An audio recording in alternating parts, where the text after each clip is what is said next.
धमाके हो रहे हैं और उसके बाद वहां पर जो पूरी सियासत है वो गर्म है। इजराइल संघर्ष के बीच दुनिया खेमों में बटी हुई है। इजराइल हमास संघर्ष के बीच दुनिया खेमों में बटी हुई है, लेकिन भारत में फिलिस्तीन के संघर्ष के नाम पर कुछ दल हमास से भी सहानुभूति दिखा रहे हैं। 7 अक्टूबर को हमास आतंकियों ने इजराइल में घुसकर जश्न में डूबे 1400 से ज्यादा आम नागरिकों को हलाक कर दिया था। कई बेकसूर नागरिकों को अगवा कर लिया था। इजराइल जवाबी कार्रवाई में हमास के ठिकानों को तबाह कर रहा है। धमाके की जद में आतंकियों के साथ आम नागरिक भी आ रहे हैं, लेकिन इजरायली बंधकों के नाम पर दुनिया खामोश है।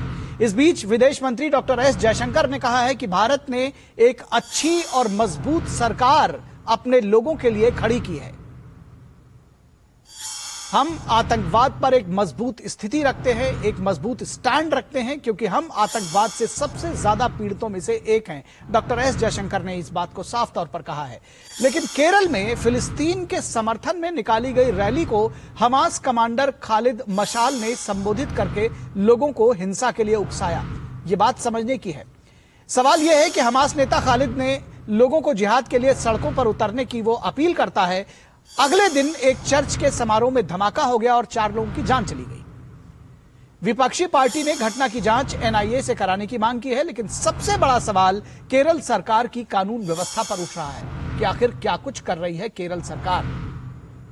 केरल में जमाते इस्लामी लगातार रैलियां निकाल रही है और सरकार और सियासी दल खामोश हैं। क्या यह तुष्टीकरण की राजनीति है या फिर लॉ एंड ऑर्डर का फेल्योर है? बीजेपी ने राहुल गांधी की चुप्पी पर भी सवाल उठाया है कि धमाके पर वायनाड के सांसद राहुल गांधी कोई प्रतिक्रिया क्यों नहीं दे रहे हैं, उनकी कोई प्रतिक्रिया अब तक क्यों नहीं आई है। हालांकि पूरे मुद्दे पर खुद बयान देने से बच रही कांग्रेस पार्टी ने सीपीएम सरकार पर सवाल जरूर उठाया है। तो कांग्रेस ने सीपीएम पर सवाल उठाया है, लेकिन इस पूरे जो तकरीरें पढ़ी गई उस पर कोई जो है अभी तक कांग्रेस की तरफ से कोई रुख नहीं आया है। पिछले कई वर्षों से केरल तमाम आतंकी संगठनों का अड्डा बन रहा है और वोट की सियासत में सरकार हाथ पर हाथ धरे बैठी है। दुनिया जानती है कि हमास बंधकों को अपने कब्जे में लेकर ब्लैकमेल कर रहा है। हमास की रणनीति फिलिस्तीन के बहाने इजराइल को सरेंडर कराने की है, लेकिन भारत ने संयुक्त राष्ट्र तक कह दिया है कि आतंकवाद से कोई समझौता नहीं हो सकता है और भारत का रुख आतंकवाद पर बिल्कुल क्लियर है। भारत का स्टैंड बिल्कुल क्लियर है। यह बात सियासी दलों को भी देखनी है कि चंद वोटों के कारण वे हमास के कठपुतली तो नहीं बन रहे हैं। यह एक बड़ा सवाल है।